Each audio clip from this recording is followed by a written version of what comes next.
Awakened is the only piece of story DLC released for Dead Space 3, gracing the PlayStation 3, Xbox 360, and PC a little over a month after the main game on March 12, 2013.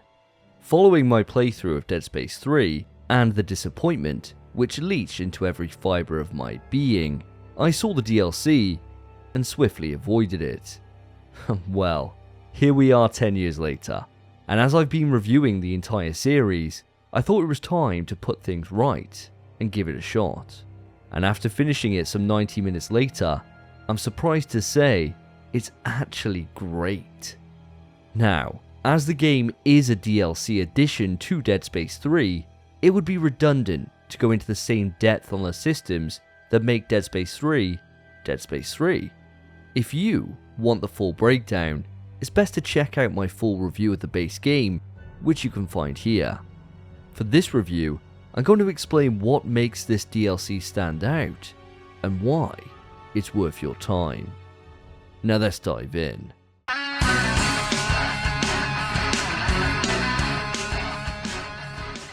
Now before we get into the nitty gritty, let's set the scene for the ending on Dead Space 3. So, if you don't want spoilers for that game, I'd suggest skipping to the timestamp shown. Dead Space 3 ended with the Brethren moon crashing into Tau Volantis. Ellie sits in her ship overlooking a geological disaster zone. Nothing could have survived. Isaac and Carver have sacrificed themselves to end the Necromorph pandemic for good. Or have they? Our heroes wake up on Tau Volantis with a chronic case of Batman-esque plot armor, and as Isaac explains it himself, aren't we dead?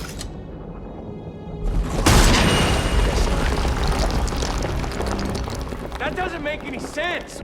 I quit trying to make sense of it all back on the Ishimura. Nice. With that meaty explanation, Awakened begins. Now fortunately, with the destruction of the moon, the Necromorphs are gone. Or are they? Well, if nothing else, the threat of the Unitologist is over thanks to the... Oh wait. Oh shit, here we go again. So everything is the same as the base game. Okay. If you haven't guessed it by now, the setup of DS3 Awakened doesn't make an awful lot of sense. It skates over its setup and the finer plot points which come to pass in a flash. The biggest example I can think of here is with the twisted threat across this DLC. The Circle are back. But this time, it's different. No longer focused on simply freeing markers to incite convergence, following Danik's death, a whole new version of Unitology focused on worshipping the Necromorphs themselves has spread like wildfire. This cult seek to embody the Necromorph form, fusing flesh from their victims onto their bodies in ritualistic ceremonies, mutilating the living with useless appendages torn from the dead. Now, did this offshoot always exist in the background, lurking just beneath the veil of order the Circle portrayed, clawing to the surface with the fall of their leader? No, they literally started doing this about an hour ago. Now, could it be due to the Brethren Moon's influence being so strong across space and time? I mean, I guess, but who really knows? It just happens, and the best thing to do with the entire plot shown across Awakened is just to go with it. Lasting approximately 90 minutes, the DLC is a non-stop roller coaster ride. You move from area to area, blasting Necros to Kingdom Come, and the guns that you made in the main game have come to party, as here, they can be upgraded with even more powerful upgrade circuits, boosting the absurd damage you were capable of by the end of the base game to record heights. Now, it's important to note, all the complaints I leveraged at Dead Space 3 obviously return here. The gun crafting at this point in the story is pointless, as what you've created is already world-ending, so there's no reason to explore and seek out something new, and if you wanted to, well, tough. Visceral didn't include an option to do this anyway. The DLC is a very linear experience, where you continue moving forward to try and get off the planet and return home before disaster strikes. There's no other goal. There's no side missions, nothing to dissuade you from continuing to move on. So with a lack of detail applied to the plot, and a base gameplay experience which is the same as the base game, why did I enjoy this so much? Well, it's all thanks to that cult I mentioned earlier. The Brethren Moons are in full swing, and the effects on our protagonists are a heavy dose of delusion. Across the experience, Isaac is teleported to a haunting vision of the Earth, surrounded by Brethren Moons, and it's here that the game throws it back to the ending of Dead Space 2. The Pack return, and they are here in shadow form, and the only way to escape this vision is to destroy a glowing marker.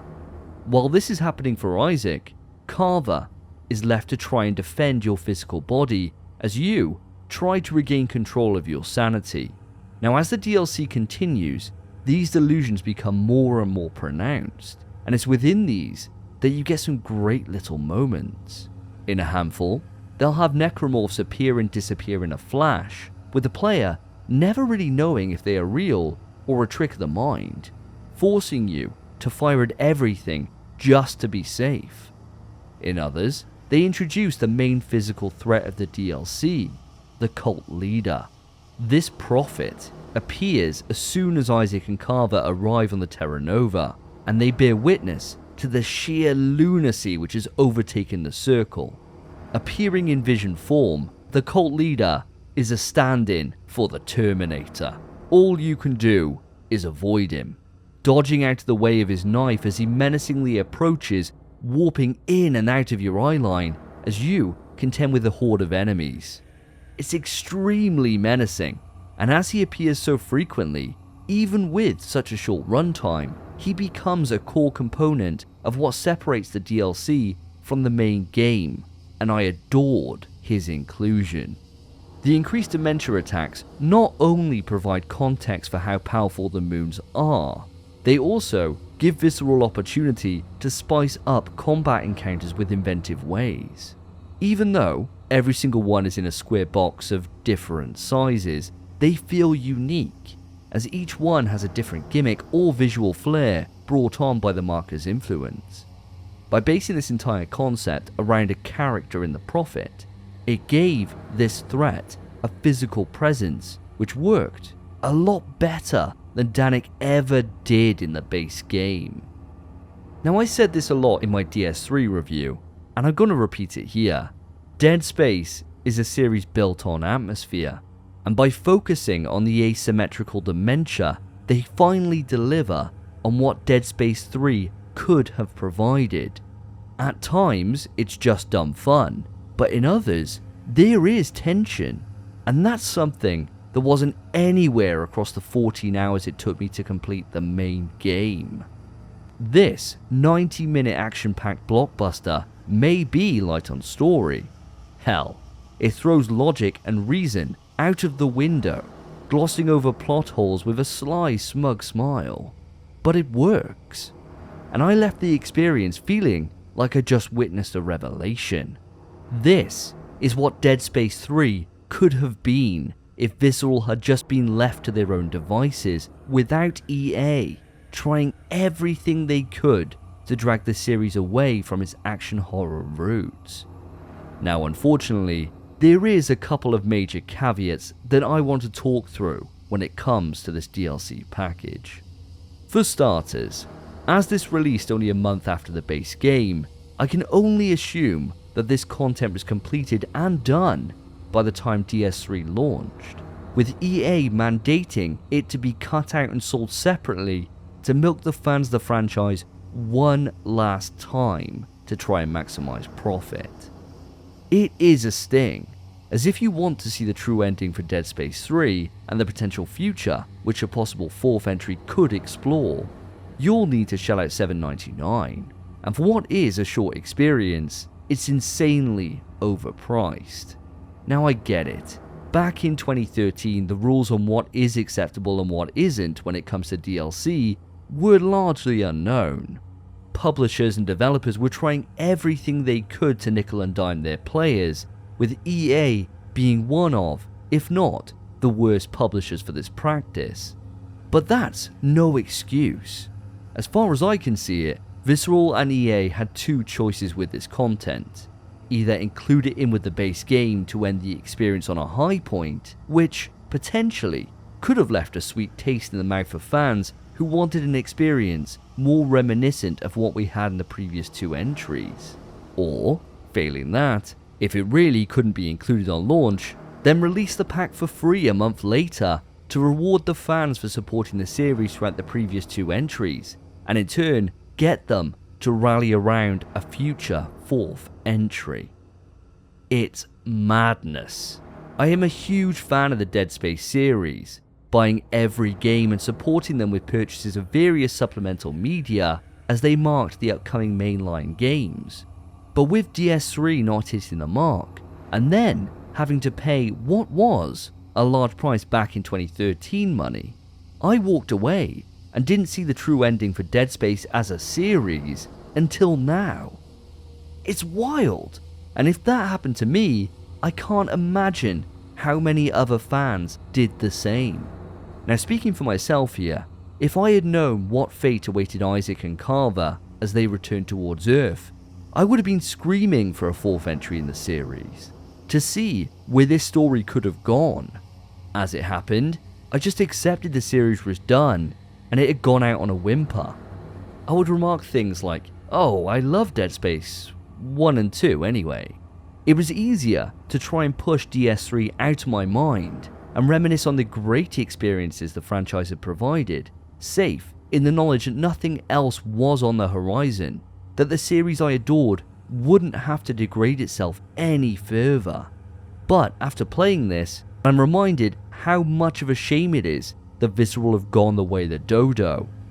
Dead Space has so much potential, and my only hope, my only dream, is that Motive, the makers of the Dead Space remake, are given license to explore the future of this series, to see the story to its true end point, be that the death of Isaac or the death of the Necromorphs themselves. I'm sure we'll have a long wait till we find out what's next on the roadmap. Will it be Dead Space 2 remake, or will they skip over 2 and 3 and dive into a 4 to give fans who have patiently waited on a cliffhanger ending for 10 plus years a resolution? I guess we'll have to be patient a little while longer. Now, in wrapping up this mini review, Dead Space 3 Awakened, is it worth your time? Yes, it certainly is. It may be a short, limited experience, but it manages to entertain throughout, and I left it wanting more, and for me, I'll take that over slogging through an experience which never seems to end any day of the week. The price may be high, the practice of it even existing in the first place separately from the base game is questionable, but if you were like me and walked away from the franchise without ever experiencing Awakened, I'd implore you to check it out. You won't regret it. And that's it for this review. If you enjoyed it, put a like on it and consider subscribing to the channel for more Dead Space and survival horror content. Have you played Awakened? Let me know your thoughts on the game in the comments section. I try to respond to everyone, so I look forward to discussing it with you. Up next, I'll be ending the Dead Space series with a review on Motive's Dead Space remake, so I hope to see you back here soon.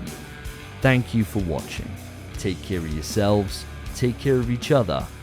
See ya.